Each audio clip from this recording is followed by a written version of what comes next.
Во текот на оваа и претходната недела, одговорните во АД Водостопанство подружница Брегалница Кочани одржуваат средби со земјоделците од Кочанскиот регион.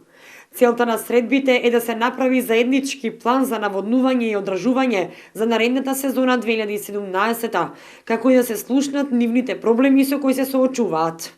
Да бидеме поблиску до самите водокорисници, за да разговараме со нив и да знаеме што да преземеме, кои полиња каде може да прошириме, кои да ги оставиме или доколку е потребно да ги намалиме.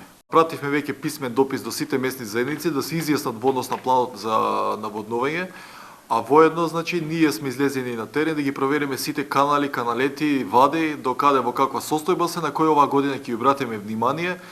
Излезени сме со самите водокорисници, како што спомнавме, и тие ни даваат сугестии на некои делови кои што ги имаме заборавено или кои што се потребни за годинава за да подобро циркулира водата.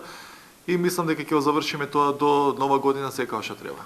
Каналите за наводнување се стари повеќе од 40 години, но сепак од предпријатието велат дека прават напори на нивно одржување, а паралелно трудот се насочува и кон привлекување на странски инвестиции да може да се реконструираат дел од тие канали.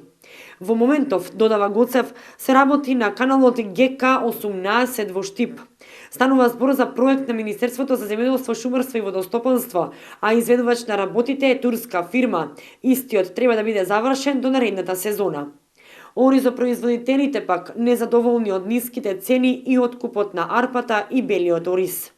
Од водоснабдувањето сме задоволни, али не сме задоволни од откупот на цена. Мислам, на оризовата арпа.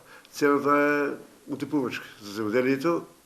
Апел, ако може да се каже апел, до државните институции да поветат време е самата држава да седнат со превратувачи, откупувачи на маса да дефинираат цена која ќе биде задоволувачка.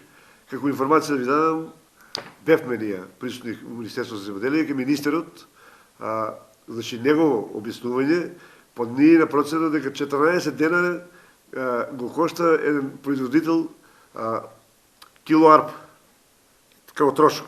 А ние го дадеме по 10, 11, 12. Ја не знам дека ќе ни е крајот како земјоделци и ако не преземе државата нешто за удело со откупу и со цената на оризовата арпа, па и на белиот ориз, која треба да се движи максимум бар 22 денара за да обстане земјоделецот. Ако не биде тоа така, не знам дали ќе се доведеме во ситуација со водостопанство и да почнеме да склучуваме договори. Ути не може да ги existираме.